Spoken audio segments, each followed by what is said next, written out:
Have you ever wondered which tool is best for your foundation or powder application? Does it matter based on the kind of product that you use or the look that you want?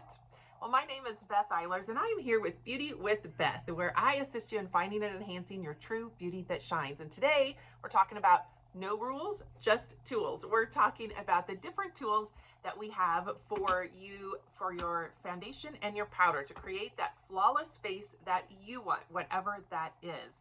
And I suggest that women have a couple of different foundation tools because it really does depend on the kind of look that you want.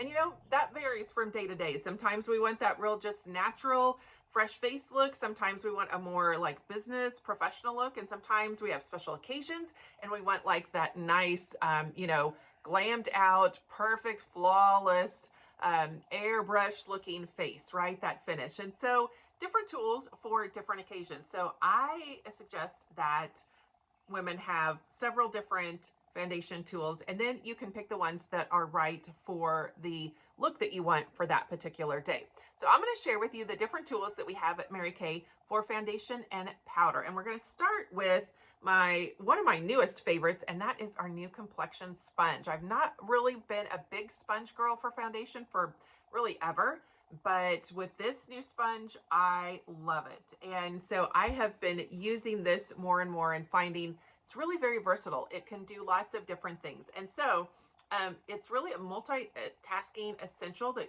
will help you get that beautiful complexion that you want, that finish that you want, depending on what that is. Now, it's got 3 sides, and you can see there's this one with a pointed tip flat, this one flat that's straight up, and then this rounded side. You can probably see that when I hold it sideways. And so they really do 3 different things. The different sides are really for 3 different applications. So the first one, this pointed tip flat side, is really great for precise application of like concealer and blending. So that one I use a lot. I love it for right here under the eyes for my concealer. Like it's perfect for that. That tip just goes right there. You can also use it, on the sides of your nose, anywhere that you want a real precise application, because it's got that tip, and so it can go in a lot of different places. And that straight side also distributes the product really well. And so that's one. And then it's got this flat, more just straight side. And that is perfect for baking and translucent powder, for powder application. And then this rounded side is great for foundation. And when you do the rounded side, I have found that if I roll it like this, it works really well. And I'm going to go over that in just a second. And so really this one sponge can be a great tool for different products, for concealer, for powder, and for liquid or cream foundation. If you use this for liquid or cream foundation, like with your concealer or a liquid or cream foundation, you do want to get it wet and then squeeze it out. You want it to be damp. You don't want it to be dripping, but if it's damp, it is going to distribute the product the best and it's going to work the best. So damp, not like soaking wet.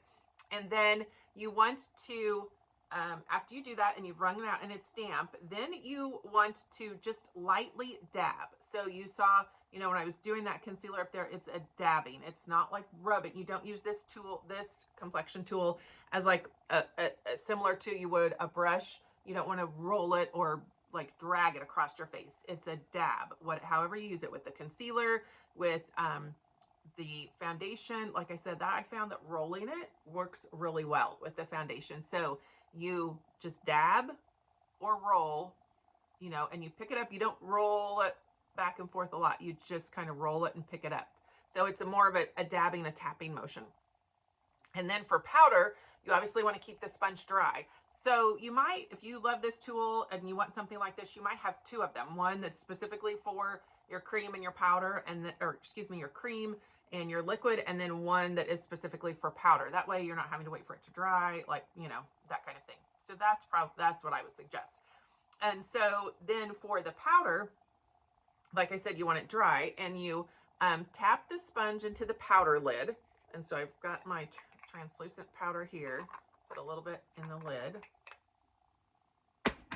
So you can see I've got, let me get it distributed there. You've got some powder and that lid. So then you would take that flat side and you could turn it upside down, or you could keep it like this, either one. I find upside down is easier, I think. And then you lightly tap it, dab it into that powder, and then you apply it, put it on there, and then you can use the powder brush to blend away the excess. So that's how you can use it for powder. So this one tool is very versatile. It can be used for concealer, for liquid cream foundation, and for powder. So you might only want this tool, but I would suggest you have a couple of them, one for your cream and your liquid, and one for your powder. So that's one. Tell me if you've used a foundation sponge before, a complexion sponge, a blending sponge, if you like that, or if that's something new for you. Like, oh, that's a new, I haven't thought of that one. That's a new one. For me, this sponge, this particular complexion sponge with the different sides, is a new one, and I am liking it, where I haven't really liked other sponges before. So that's one. Then the other is our blending brush. This is really my favorite for liquid foundation. I prefer liquid foundation. That's where I wear all of the time, whether it's like a CC cream, a more lightweight one, or it's a full coverage liquid foundation. It doesn't matter as long, you know, as it's a liquid, but I love this blending brush. It is my favorite. You can see that it's densely packed. It almost looks like a sponge when you look at it, if you don't look closely, because those bristles are so densely packed. It is a brush with bristles. They're very soft, and they work overtime to really blur imperfections. That's what I love about this, and create that all over full coverage. It really, I think this brush gives the closest to like an airbrushed finish. It really does work to blur those imperfections. And so when I use this, I take my foundation. You can do it one of two ways. You can take your foundation, squirt some out, and then I put a tap forward. Cheek, chin, and forehead. That's what I do. You can also put some on the back of your hand and then dab the brush into that and then dab it on your face. Again, with this one, you start with the dabbing. So whether you're getting the product on the back of your hand and putting it on, or you've got your dots of foundation there, it doesn't matter. Either way, you're going to dab, and you're going to start dabbing that all over.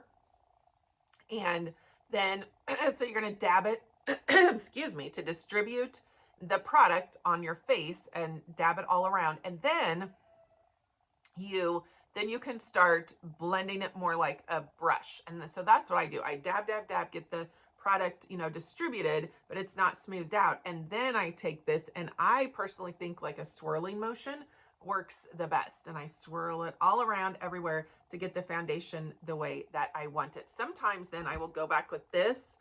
And if I haven't used this for foundation, because sometimes I use this, especially I'll take the rounded side with that tip, especially in those corners that I really want it, and dab it to get the foundation even the way that I want it. But this is a blending brush.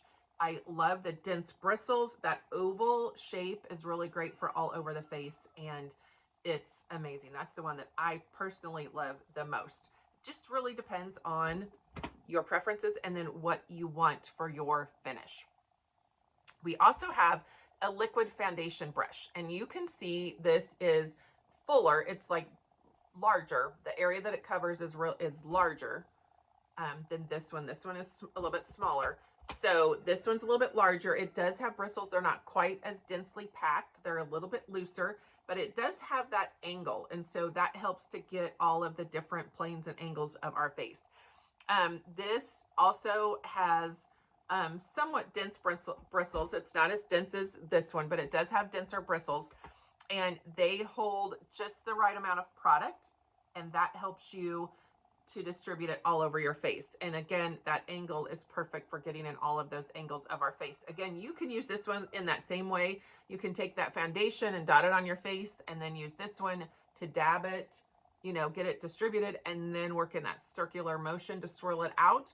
Or you can put it on the back of your hand, dab it, and put it on your face and swirl it out. It really, this one works well. This is great for all over district to get it really everywhere. And it does, get well in the planes of your face and the angles because it's angled. This one I like it a little bit better, like on the areas that I need a little bit smaller application, a little bit smaller brush. This one's a little bit bigger. So again, it's kind of a personal preference, what you like. Both of them are great for liquid and cream foundation. That's what these are for, liquid and cream foundation. They work really well for that. And then we have our all over powder brush, which you can use obviously for powder, like translucent powder or silky setting powder. And that you use it this same way that I showed you use the sponge for it. You dip it in that lid and then you know, all over. And you want your all over powder brush to be big and fluffy because you want it to distribute that product evenly all over your face. You don't want like pockets of powder for sure. And if you use powder foundation, this is, you want, again, those big bristles, and you would do it the same way. You would tap some into your lid of your foundation, you would put it in there, and then you would dab it and then start swirling. And with the powder and this brush, you want to swirl in bigger motions all over. Swirl bigger, bigger, bigger all over. And so these bristles, it's nice and big and fluffy. There's a lot of them, and that nice rounded shape gets the bristles, gets the powder really well, and they pick up just the right amount of powder to blend seamlessly, to get all of that product blended seamlessly. So those are the tools. Which of these do you think works best for what you want? Do you want a liquid, or do you use a liquid or cream foundation? Then if you want to use a brush, you want to use one of these two, or you can just use the complexion sponge. If you use a powder foundation, you want to use a powder brush for that. And you can see that's bigger and fluffier, and you can see the two designs on these liquid foundation brushes are just a different design. This one gives you a little bit more of that airbrush finish, I think, in my opinion. This one really works to smooth around all those angles and planes of your face because it's got that angled position on there. They both work well for liquid and cream foundation. This, of course, is for powder. And then this sponge you can use for liquid, powder, and cream. And if you want to just have sponges, if you don't really want to use brushes other than the powder brush, you do need a brush for powder, even if you use the complexion sponge, because you need a brush to kind of brush away any excess. If you want to just use the sponge, I suggest that you have a couple of these. So one for the liquid or cream because you got to get it wet, and then one for your powder because you want to use it dry. But as I said, you might want to have a couple of different ones, maybe one of the liquid foundation brushes, the sponge, and then the powder brush. So I would love to know in the comments which of these is your favorite, what kind of a tool you use, and any helpful hints that you found in applying those products. So thanks again for joining me. I appreciate it. And you can catch me next time on Beauty That Shines.